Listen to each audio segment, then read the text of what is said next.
Jason Hill cattle. Premium Wagyu beef. The good stuff.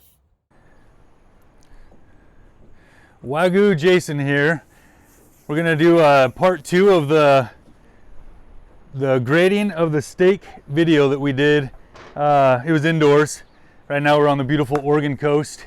As you can see here, the ocean behind me is just wonderful. And today what we're gonna do is we're gonna take those same steaks that we showed the different grading of, the USDA, Select, Choice, Prime, and then we got into the A4s and 5s of the Wagyu beef.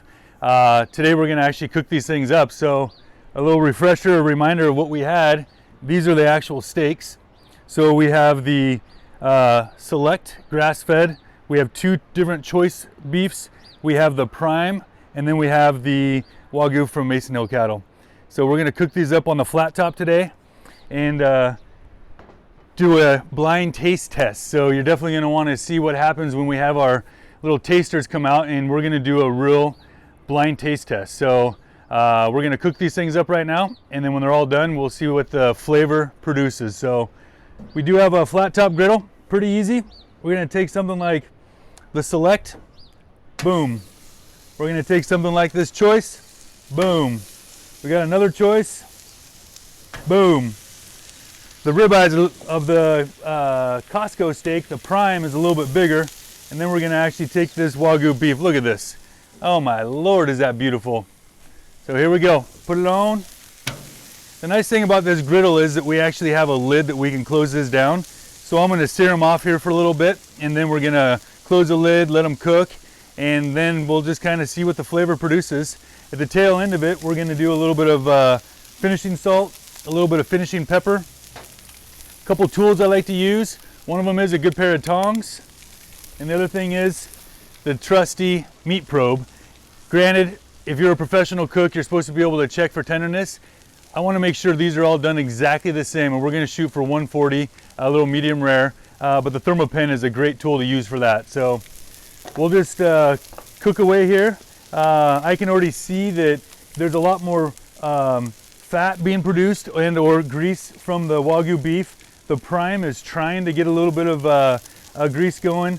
The Choice is pretty lean, and this grass-fed Select is definitely really lean right now while it's cooking. And I think we'll see a little bit bigger pool come out of when this fat's rendering down and making these steaks have a nice crust on them. So here in about 2 minutes, we're going to flip those things over, have a really nice crust on them, and kind of go from there. A few minutes later. All right, so we've had the steaks in here for a couple minutes now. We're gonna flip them over, and then we'll sear them off on the other side, and then we'll turn the heat down and kind of make an oven out of this flat top griddle here. So a lot of people ask, you know, what's the best way to cook one of these Wagyu steaks? And what we recommend is a hot cast iron. We'll take the hot cast iron pan, we'll sear the steaks off on one side, we'll flip the steak over, we'll sear it off, then we'll put it in an oven that's preheated at about 425 for probably 5 minutes. Pull that thing out, medium rare, absolutely delicious. But today we're on the beautiful Oregon coast, so we've changed things up a little bit. We'll go ahead and see what these steaks are looking like. I'm gonna use my trusty tongs. We'll start over here. This is gonna be a pretty nice grass-fed, pretty lean steak. As you can see, it's kind of sticking to the griddle, mostly because there's just not a lot of fat in it. And so that one we flipped over, got a nice sear on it. Looks like these Choice steaks here are also sticking pretty good. But if we flip this over, let's have a look at this steak. It's probably pretty nice. I mean, that looks delicious. So that's a pretty good sear on that one. Let's see how this one is. I think this is the local farm one, and it's not sticking near as bad. But that also, man, look at that sear. That is beautiful. And we'll look at this Prime steak. See how she's looking over here. Oh man, look at that. That is delicious. Flip that one over. Then we'll look at this Wagyu steak. Look at this, just pulls right off. That's what you really want to see. What do we got for sear on that? Oh man, that is nice.